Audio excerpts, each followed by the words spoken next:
All right, well, we are at time. And so, uh, Dr. Garrett and those attending the session, Dr. Augusto and I want to just say, first of all, thank you so much for being one of our keynotes for the summit. Our culture of care, foundation, and philosophy here is so important to us, but it's also important to us that we get to hear outside perspectives and not just stay in our own fishing bowl, and I guess just say fishing pond. But Dr. Garrett, we know your perspective is going to bring so much to us today. And so we do thank you. I'm going to tell the attendees a little about you, and then I'm just going to give it to you and let you take it away. So Dr. Garrett holds a PhD in psychology from Saybrook University, a master's in business administration from Walden, a master's in psychology from Pepperdine University, and several other notable educational accomplishments. She is definitely that. She is currently the Dean of the College of Psychology and Communication Services at Walden University. She also serves as an executive board member for the United States Distance Learning Association and a board member of the Libraries for the City of Carrollton, Texas. Her session today is the essence of authentic leadership, which Dr. Garrett is such an important part of creating that care in your environment, is that authenticity that we can offer to one another. So with that, Dr. Augusto and I will hand it over to you. Thank you for being here. Wonderful. Oh my gosh, simply my pleasure. And before I jump over to start sharing my slides, I just want to thank Michelle and Dan for making me feel so at home with today's presentation and leading up to this. So it's been a treat. And I want to thank my friend Joe Kappa. Joe and I go way back. We've had the opportunity, and I say I'm honored to have worked with Joe in the trenches of higher ed, and we survived, and we've got great stories. So it's Joe, it's Yeah, always wonderful to see you, and it's so nice to meet your colleagues. So yeah. I thank you all very much for the opportunity. Glad to see you, Dr. Garrett. Oh, my pleasure, my pleasure. Okay, so uh, Joe, are you gonna drive the presentation, or do I need to drive it? I don't mind. I'll let you drive it. You got it. Okay, can Yeah, everybody see that? And is it just the slide, just the primary slide? It's yeah. actually all the It's, deck oh, right it's the now. whole deck. Yeah, there you There we go. go. That's Okay, it. perfect, perfect. Okay, well, good afternoon, good morning, good day, wherever you are. My name is Dr. Shana Garrett, and I am just thrilled and honored to be here to talk to you about something that I hold near and dear to me, and that is authentic leadership. I've been in higher ed for over 25 years, starting with two online programs at Pepperdine University. I'll be the first to tell you that I came out of the legal industry, knew nothing about higher ed, but I had a dean who quickly shared with me that he could teach me everything I needed to know about higher ed. The thing he couldn't teach me was how to have heart. And that's why he hired me right off the stage at graduation. And so I've carried that with me. And he was my mentor for about 12 years before he passed. And so I like to think that I was very fortunate to get on a path to discovering authentic leadership and taking that journey throughout my years.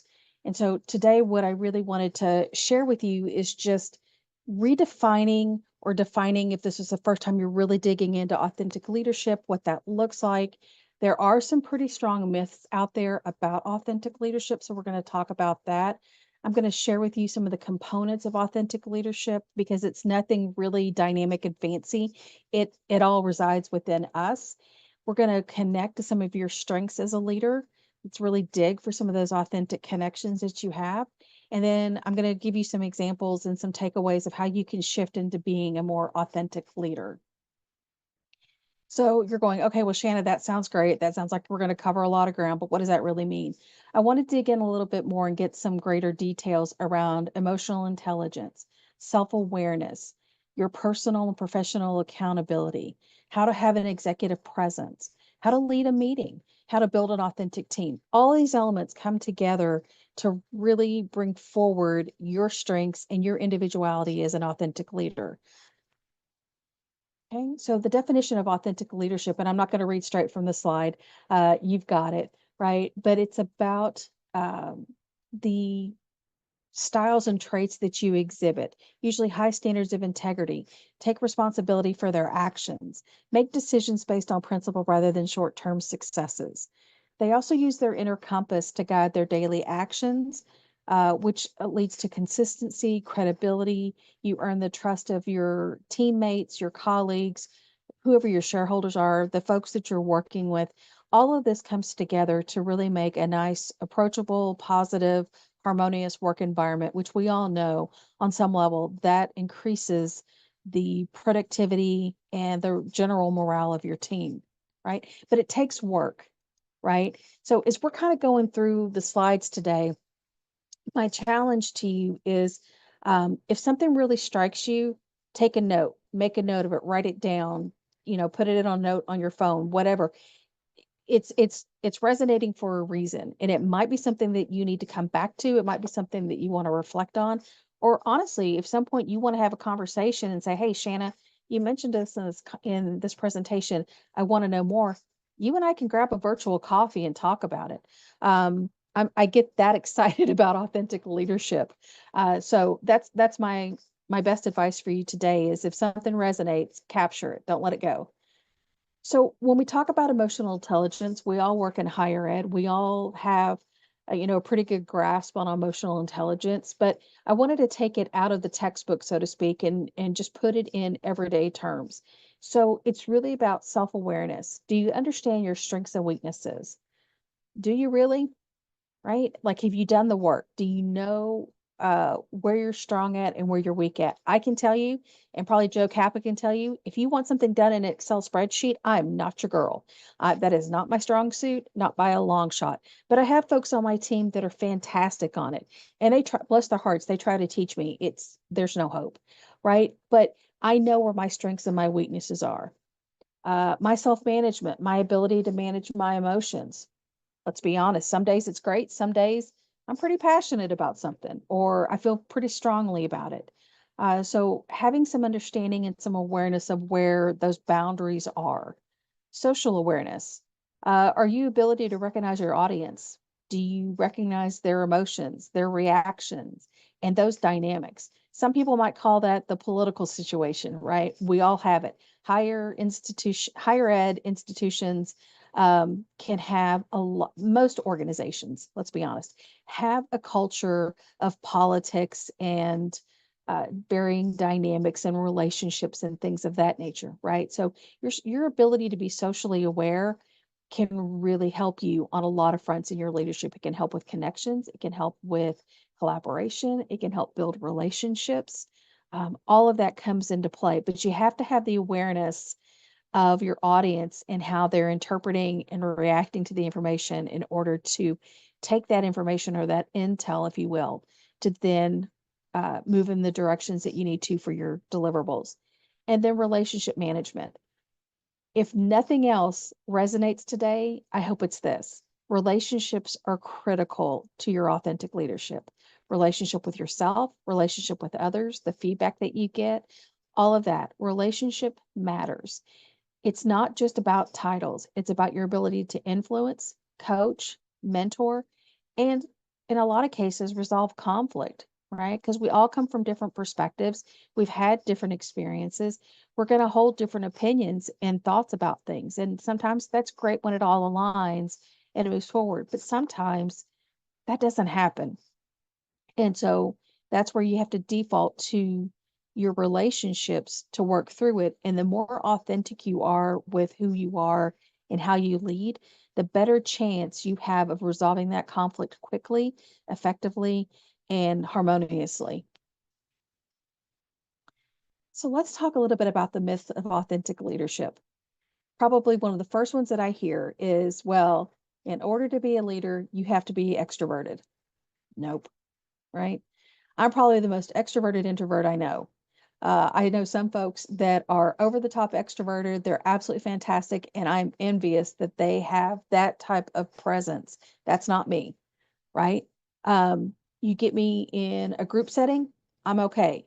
I'm better at one-on-one or in smaller groups. That's me. That's my style.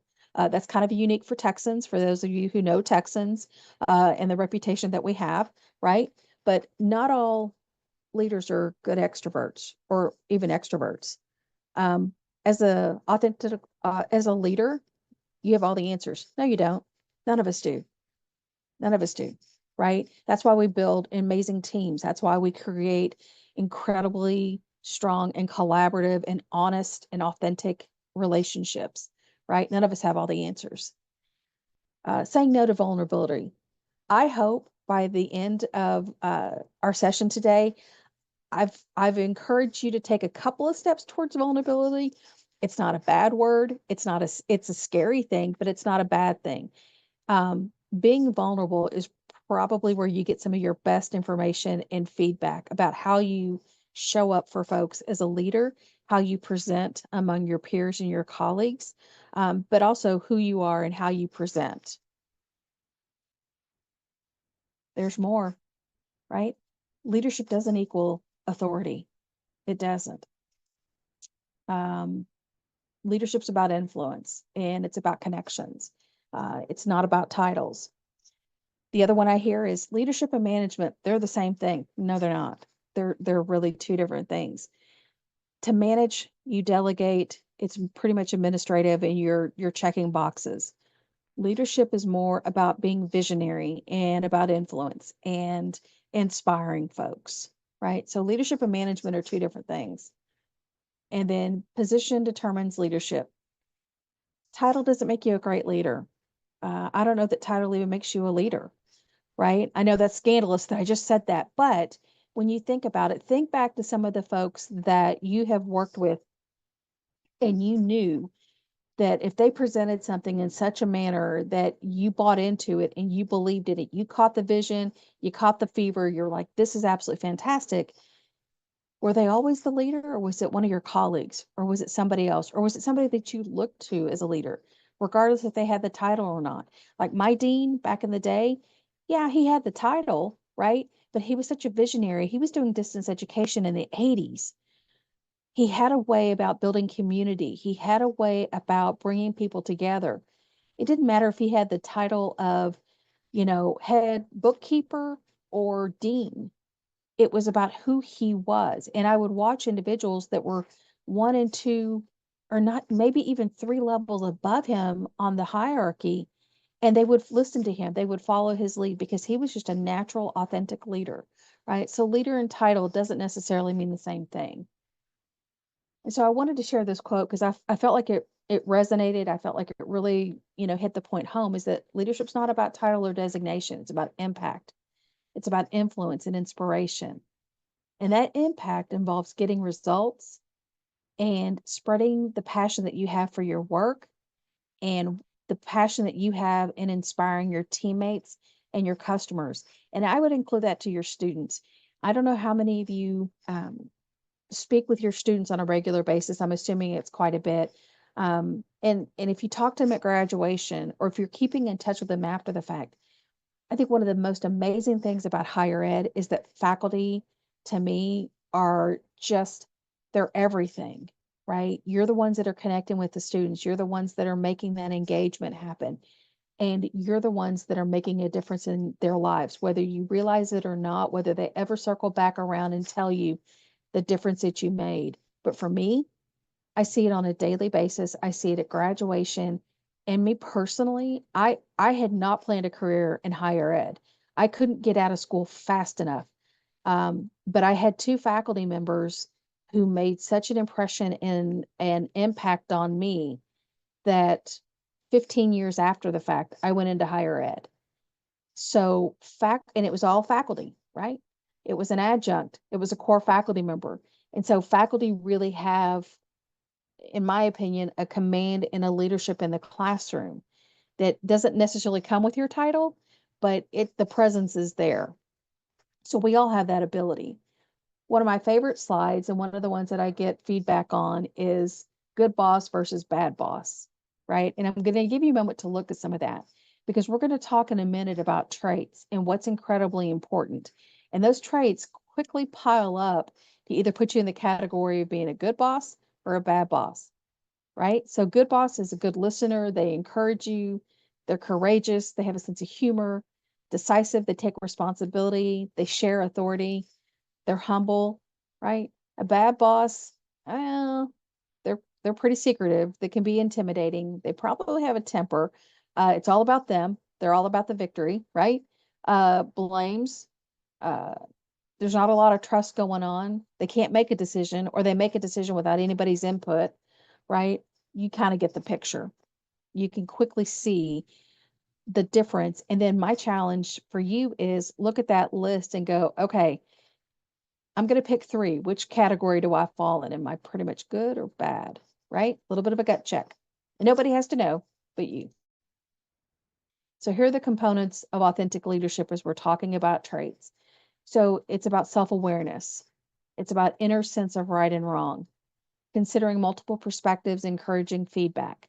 That can be difficult in our line of work, right? Sometimes we have to make really quick decisions that are incredibly impactful. We have limited data to do it. We've on a time crunch to make it happen. And then there's a lot riding on whatever we've decided, right? So that's a lot to juggle, and that's a lot that's going on. And as you are developing as a leader, which let me tell you, you'll always be developing, right? That's that continual growth and being a life learner, a long lifetime learner, right? You're always going to be developing. It's taking in your experiences and the wisdom that you've gained from both successes and from opportunities that haven't panned out like you thought they would. It's about being transparent. That's a big one. I don't know about y'all, but I know for me that transparency is a really big trait on my particular team. And it goes so far as if I can share with you the information that I have, I will. I'll be transparent, even if it's painful. But if there's something that I'm not privy to share with you, I will tell you that as well. And while that might not be ideal and you might not like it, at least you know that I can keep confidences, right? So transparency when I can be, and when I can't, I'll tell you that I can't. And we've built enough trust over the years and credibility that when I tell them that, it's a pretty good response in terms of, okay, well, when she can tell me, she'll tell me. And we keep moving forward because we've got students, right? Being empathetic, that goes a long way. We got a lot going on in our world, folks. And so being empathetic and compassionate towards each other, that's a must. And if you think about it, you probably spend more time with the folks on this call or your particular team than you do with your family and your friends, right? So let's treat each other with some compassion from time, on a regular basis. We all need it. Consistency, that goes to credibility, integrity, doing the right thing, and then all of this comes together to build trust. And so that's a lot to put on one individual as a leader, but being a leader is tough work. It's a responsibility, it's an honor, it's a privilege, and it also takes a lot of hard work. Another one of my favorite slides is what goes into a good leader and what are the traits and the values. So we've talked about some of the character traits. Um, Friendly reminder, we are who we are. We bring our entire self to the office. That means I'm bringing whatever mood I'm in, whatever attitude I've got going on, whatever's going on with the family. Like I'm bringing everything to the office, right? Because I can't separate and just send my mind to the office. I'm bringing the whole package. And so that includes all of your interactions, your experiences, both positive and negative, and all the different pressures or deliverables that you have. That's how we show up. And so when we talk about work-life balance, and I know that term gets used so much, there is some truth to it, right? It's about taking care of you. The better you know yourself, the better prepared you can be to harness your emotions when you need to, put up your boundaries when you need to, pick and choose your battles when you need to, and then also, where your strengths are and where you can excel and just knock it out of the park. Or if it's not an area that is something that you're particularly crazy about, or that's just not your skill set, right? You know how to delegate it. All of this helps you to be the best version of yourself that you can be, but also to not push you to such a degree that you're looking at burnout and withdrawal and things of that nature because you've given too much. You got to hold some of that magic and that passion back for you. That's the best way that you can be the most consistent and effective is if you're drawing a really good boundary on, I can give you this, but I got to keep the rest of this for me. Okay. And so again, it's looking at behaviors, engagements, and how we're connecting. So for me, my experiences have been, I think certainly several of us have probably had similar experiences. Some of us have probably had some different experiences. But what I wanted to share with you is we were talking about authentic leadership. And one of the questions that I get asked the most is, what were some of your best experiences and some of your worst? Truth be told, I've learned from both of them. And I've also kind of figured out along this way through being vulnerable, asking for feedback, engaging with others, like, what is it about me that you find effective? Like, what works for you? Right. And so over the last 20 years or so, I've created an approach. It's called Pure Heart.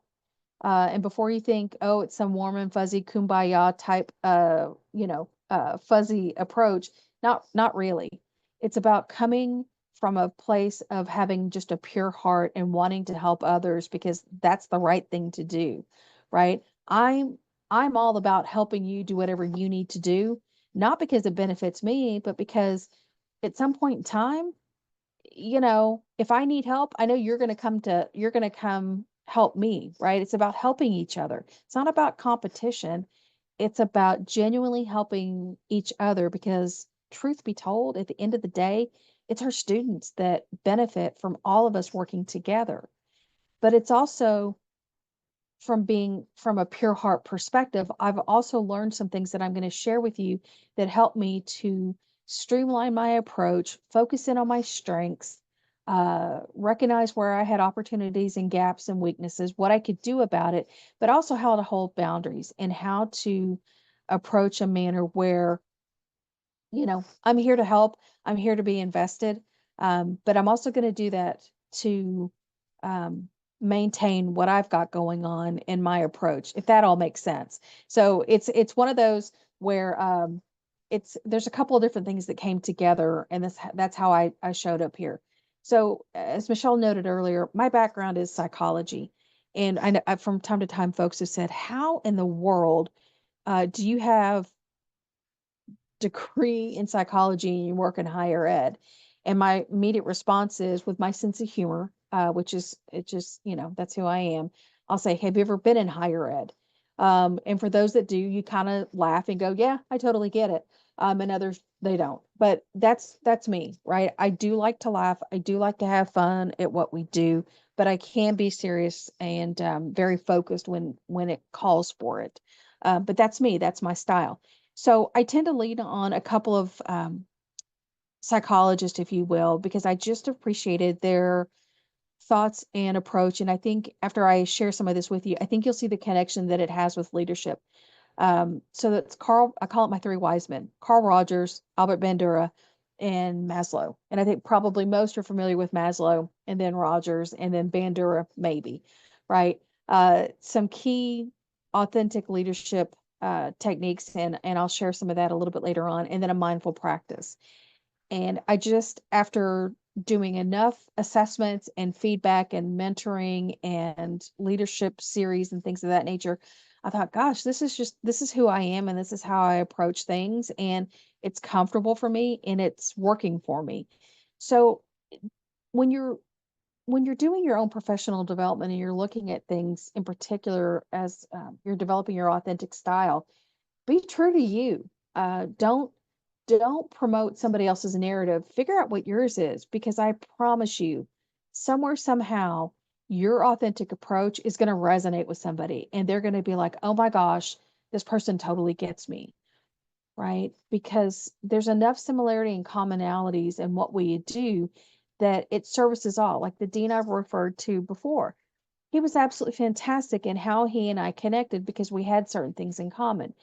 And I've had supervisors, we've all had supervisors or bosses that they weren't the best at what they did for a variety of reasons. You can learn from those situations too, right? Again, it's about protecting you. It's about protecting really your sanity and what you're trying to do and accomplish rather than getting caught up in other stuff that really in a couple of years it won't matter, if that makes sense. Carl Rogers, some of the key components with Rogers: self-actualization, so that's basically, the perception, and the beliefs that you have about yourself, but that you also have the power to change whatever thoughts and behaviors that you have into those behaviors that you desire. And the 3 to thrive, it's about being genuine and real. It's about acceptance and caring. And it's about being empathetic, being able to put yourself in the other person's shoes. Bandura, one of my favorites from him is the social learning theory. And this one's kind of fun to play with, but I'm going to give you a caution. I would go out and promote to everybody that you're doing this, but internally, as you're doing your internal work on your leadership style, watch leaders, right? Watch how their teams react to them and see if they don't shift their approach or whatever they're doing to mimic what they're seeing and what their leaders presenting, right? With Bandura, he talks about, we tend, because humans are social creatures, we tend to gravitate towards individuals for one reason or another. And then we start to pick up some of their habits and some of their approaches. And we then continue that when it's reinforced, either positively or negatively, right? It's absolutely fascinating. So if you want to know more about social learning theory, I highly recommend it. I think it's fascinating from a leadership perspective. I've actually seen it in action. And it's fascinating. And it gives you a lot of insight into how people motivate, how they connect with you. But also, if you're not able to reach them as a leader, then you've got to figure out how to shift to meet them where they are in order to get them to where they need to go. Right. And that's how we do that, is all very unique and special to us all. And then Maslow, I think everybody's probably heard of Maslow's hierarchy. There's some good information there. I'm not going to go through it. And plus, it's probably a little small. But, it's just about having your needs met. And I love this quote, that if the only tool you have is a hammer, you tend to see every problem as a nail. And I think in particular in higher ed, in the world that we're in, which is very progressive, it's very fast paced, there's a lot of change management, it's its own beast, right? And we're the most highly regulated industry that there is. That's a lot to put on the shoulders of people that are just trying to provide a fantastic educational experience for those students who have a dream, right? So we have to put tools in our toolbox that help us to stay efficient, effective, to always be engaging and contributing to what our work is, but also leaving enough to say to ourselves, I've done all that I can do today. Now I got to take time for me. And whether that's going for a walk, if that's getting out in nature, if that's going with your friends to go do something, if it's about going home and curling up with your dog or your cat and reading a book, or maybe it's binge watching Bob's Burgers. I don't know, right? But we've got to do something to recharge our batteries. And a lot of it has to also do with our perspective and how we look at things. So authentic leadership is really, look at it as a journey of continuous self-reflection and personal growth. Some of the best habits that I have seen and that have been shared, I've included here and on the next slide, right? It's about self-awareness and practicing humility, right? People are more approachable when they are humble about whatever you're going to talk to them about. Being empathetic, communicating openly, seeking feedback, right? That is a hard one. If you're not actively seeking feedback, I'm going to show you how to do that here in another slide or two, right? That is a quick way to get feedback from other individuals about your leadership style and what works for you and what they appreciate about you. Okay. And the other things kind of fall into play. If you're looking for professional development to go to that next level, you're responsible for that. You need to own that, because only you and know where you want to go and where you have strengths and abilities, right? Brush up on workshops and books. And I actually have a slide later to help you put a couple extra books on your bookshelf or add to your podcast. But find a mentor, Find somebody that can give you some feedback, and it doesn't have to be a long relationship. Maybe you just do it for 6 weeks or whatever the case may be, but there's different things that you can do to go on that journey, right? And I specifically am going to call out some positive leadership approaches because in higher ed, like to the comments that I've made about how dynamic it is and challenging at times, right? There's something to be said for leadership and especially authentic leaders being known for being transparent, for being open and receptive and communicating, knowing preferences, little preferences like I know my vice provost. I know that she would much prefer a text message because I can't compete with the emails in her inbox. She also prefers not to do a lot of meetings. Now, my provost, she wants to have meetings. She wants emails, right? So have an idea of the folks that you're working with, what's their style and what's their preference, right? Email updates, motivate, know how people motivate. Everybody motivates differently, okay? Recognize that excuses are barriers. When people throw up excuses, typically there's a reason, there's a fear, there's a concern, there's maybe a lack of information, whatever the case may be. But as an authentic leader, it's shifting the mindset to look at some of these in a different perspective, okay? Another really big one, delegate to empower, set your team up for success. If you want to jump out there and try some other things, have the conversation with your supervisor about things that you want to do, and take some responsibility. You're driving your own path for where you want to go. So that leads me into talking about some strategies with teams. So a couple of suggestions and recommendations that I'm going to make, and these are things that I have used throughout the years, and I feel like the team that I'm currently with, they're amazing. They are such absolute experts in their field. We have really great working relationships, and we've really been able to make some magical things happen in our area. But this is how we started, right? As a leader, I took the time and I've been investing, and I continue to invest on my leadership approach. Even I still do it today. I'm probably always going to do it because I enjoy it, and I think that the better I can be at what I'm doing, then that helps my team. I learn from them. We all learn from each other, right? I have a term that I coined. It's called SMART meetings. They're simple, they're mindful, they're authentic, they're realistic, and they're transparent. I don't know about y'all, but uh, meetings are they kill your calendar and they kill creativity and they take up your time, right? It's hard to get to anything creative. And so for our meetings, it's very simple. We have an agenda, we stick to it. It's realistic. I'm not going to put 17 things on an agenda if we can't make it through. Let's pick our top 4 and focus on that. Very transparent. That's helped us quite a bit. And I'll also say this, if we don't have much to talk about, we don't meet, right? The meetings have to have purpose. Make sure that you're looking at the strategic, tactical, and the growth goals, not only for yourself, but for your team, right? Make sure that the work we're doing is intentional. Do a constant check-in on yourself as the leader.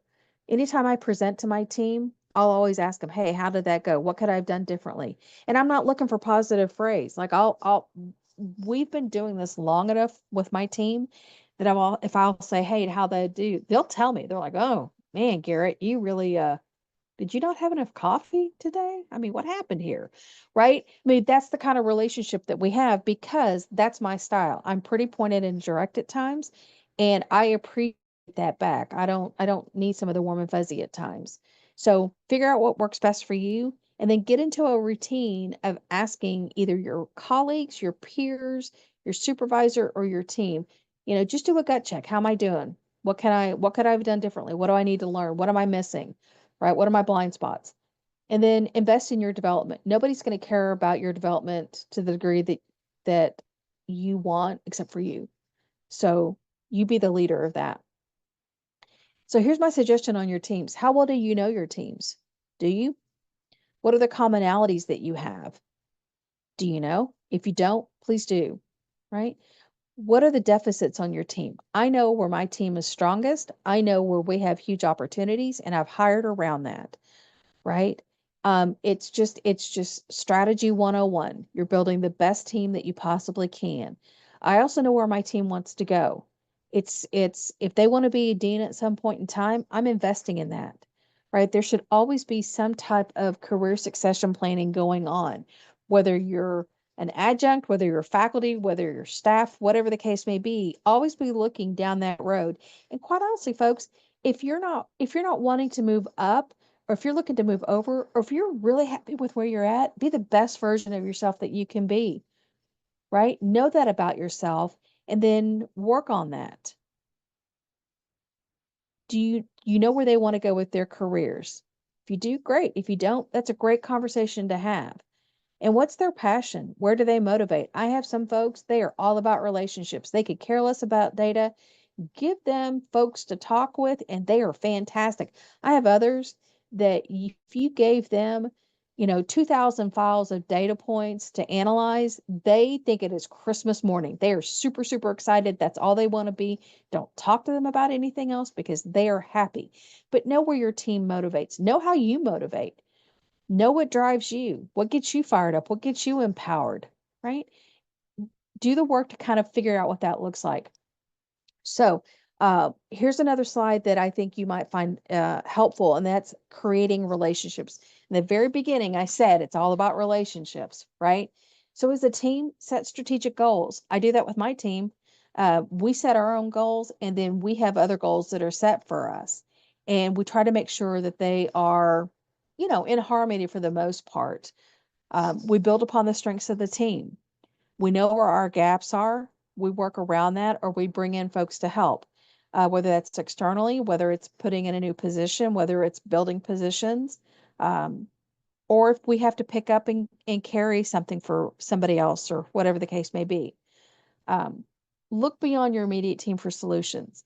I don't know how many of you are familiar with work swarms, but if you're not, I highly recommend it. And if it's something that you want to talk about later, you'll have my contact information. But that is something incredibly dynamic. I've used it from time to time. We had a particular problem in a course. About 5 faculty brought it to my attention. Some were very passionate about it. Some were like, it's an issue.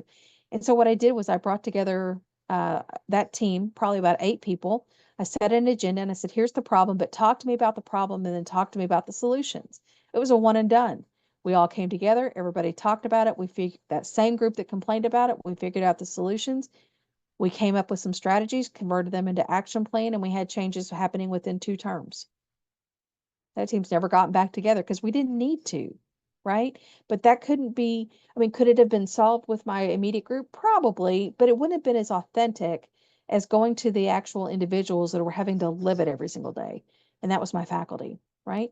Skip levels. If you're not using skip levels, that's another approach where, let's say my vice provost wants to meet with my team just to do a check-in, see how things are going, or, is information being translated appropriately and correctly? And, but they also want feedback as well. Sometimes skip levels are a great thing. Sometimes they haven't been such a great thing. So I'd say on that one, it's up to you whether you want to do something like that or not. But I wanted to at least include it here because some folks have used it exceptionally well and help build relationships. Networking interest. Know what folks are interested in and then buddy up, partner up. I have a couple of folks that were particularly crazy about leadership, so we focus on that. Some folks are really crazy about AI right now, and so that's what they're focused on. Some are living and breathing curriculum, and so that's where they're kind of building those relationships. Your relationships will transcend your workplace. They just will. It's a small community, folks, and being in higher ed and being in distance ed.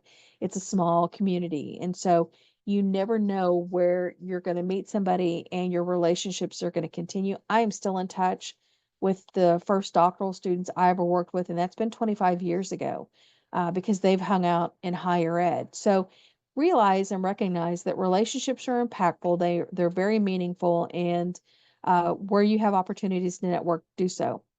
On an that's for a team. On individuals, have effective one-on-ones. Don't just hang out to hang out, but show up, maybe give it 5 minutes to talk about how are things going, how's the family, what's on your mind, so forth and so on. And then I check in on goals. Hey, I know our goals are at least 6 months out, but how are you feeling about anything? What can I do? Is there anything you need me to blow up to get the barriers out of your way so you can do your job? You let me know, right? If I need to coach, that's where I coach. I coach privately and I praise publicly. We talk about any concerns they have. We present ideas both ways. We bounce ideas off of each other. If there's an opportunity to compliment and give feedback, I do, and I ask the same from them. And again, feedback is critical to your development, especially being authentic. And I'd say with that, be real intentional. Don't go to somebody that you know, go to somebody that you respect and you value to get their thoughts and their insights. I think sometimes where I've seen folks go a little sideways with this is that you go into somebody that doesn't have a a shared mindset or skill set about what you're trying to do. And so then they give you information, they give you feedback that either doesn't really apply or it's not applicable to you, or instead it makes you kind of think differently about it. So I'd say with that one, um, be very intentional with who you select to get that kind of feedback. Okay. Um, so what are some of the benefits to using an authentic approach? It's really about you owning who you are and your leadership legacy. It's about building effective, empowered, and authentic leaders at every single level, right? It creates effective and dynamic academic teams that on a lot of cases, not only retain student, but retain faculty. I want faculty to be happy with where they're at and to be empowered at the institution and to want to be a part of our students' journey. It also supports and sustains career progression. You can only be you. So be the best version of you that you can be. Um, and by that, we all tend to lean in and be a bit more engaged with what we're doing and the work that we're creating and the students that we're supporting when we're empowered and we feel fulfilled and we're engaged. But again, you got to make sure there's that balance, right? Just like you charge up your phones, you got to stay charged. So what I wanted to share with you is this particular slide. If you are not familiar with some of these, let me bring your attention to them because um, they are incredibly helpful. They will help you as you're going through them. You will start to see patterns and themes appear in your life that you're like, oh, I didn't realize I did that. Like, I didn't realize how much I was a Texan and spoken analogies until I had a couple of, falling flat on my faces with vice provosts. In various situations, right? So I didn't recognize that about me until I felt the sting of not doing so well, and then having somebody go, okay, so not everybody understands Texan. So that was really good feedback for me. So as you're going through some of these, you might start to see patterns of, oh, I didn't realize I did that, or oh, that's a real strength. I need to look at that. The Leadership Contract by a gentleman named Vince Molinaro, I think it's in its third edition. Absolutely fantastic. It's an easy read. There's 4 components to leadership. That's it.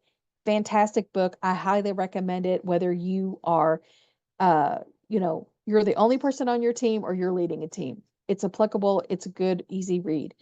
True North by Bill George. That will certainly get you thinking about who you are and your strengths. Dare to Lead by Brene Brown. That's always a good one.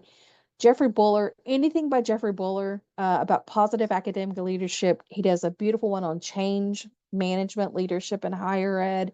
Anything by Bueller, I highly recommend. Get it on your bookshelf. It's fantastic.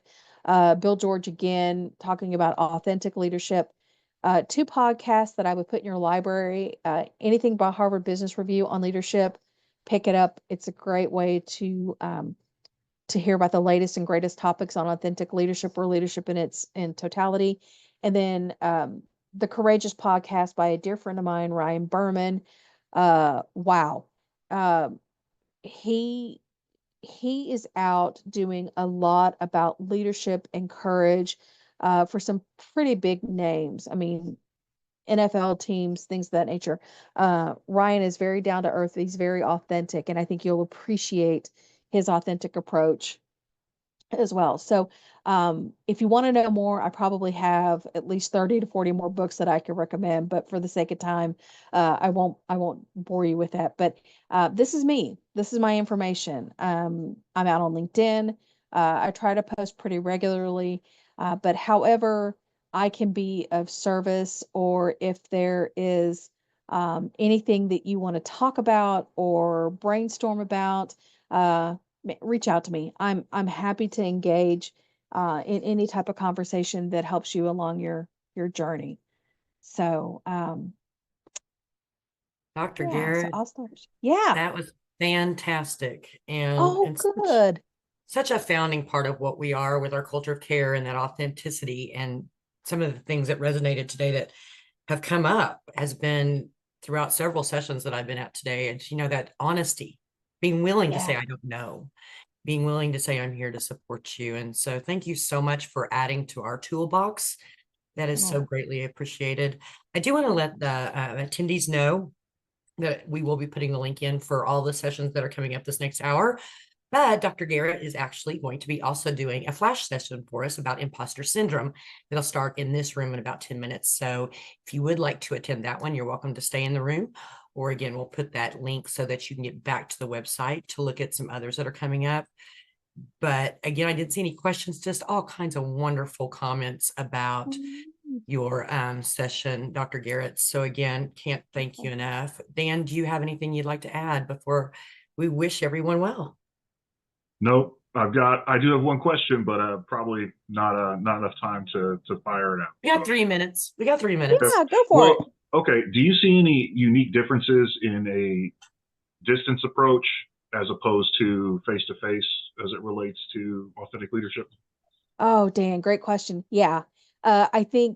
Leadership is leadership, but you have to shift your skill sets and approach a little bit differently. What I mean by that is if you and I are in an office, you can come by and we can catch a conversation. Let's just sit in somebody's office and we can talk about stuff, right? In the distance environment, you have to be more intentional. You have to be a bit more attentive to connecting, be intentional with the time. And you almost have to plan it a little bit better because when you're face to face, you can always grab something at the water cooler. Like Joe and I used to do that from time to time. It was like, hey, I'd see Joe. Hey, Joe, let's catch a chat. But in the online environment, I got to be really intentional with it. The other thing that I try to do is I try to get out to some of our campuses on a fairly regular basis. And so I will intentionally go up to, say, like our San Antonio office or whatever for a couple of days just to meet with folks, just to hang out, just to be there, to see what they need. I think there's some similar skills in creating relationships, but I think you have to be really intentional and mindful about it in the online space. Does that help? Great question. Great comment. Thank you Because for it's that different. work. Yeah. I Yeah. definitely, I've taught traditional and then I've been here for over 13 years, I guess. And I think that's the special word is it's intentional and you have Yeah. to make that time for it. And so thank you so much. So again, Yeah. thank you to all the attendees as well for coming. Again, Dr. Garrett has another session here in 10 minutes or jump over into the webpage and identify your next session, but we hope everyone's enjoying it. Remember, if you're having any problems, to reach out to Culture of Care Summit at uagc.edu, and Dan and I will try to get you fixed up. Again, thanks, Dr. Garrett. I'm going to leave you in good Thank you. hands with Joe and your next Thank you. facilitators. It's good to see you. Wonderful. You too. Thank you so much. I appreciate you. Bye. Bye.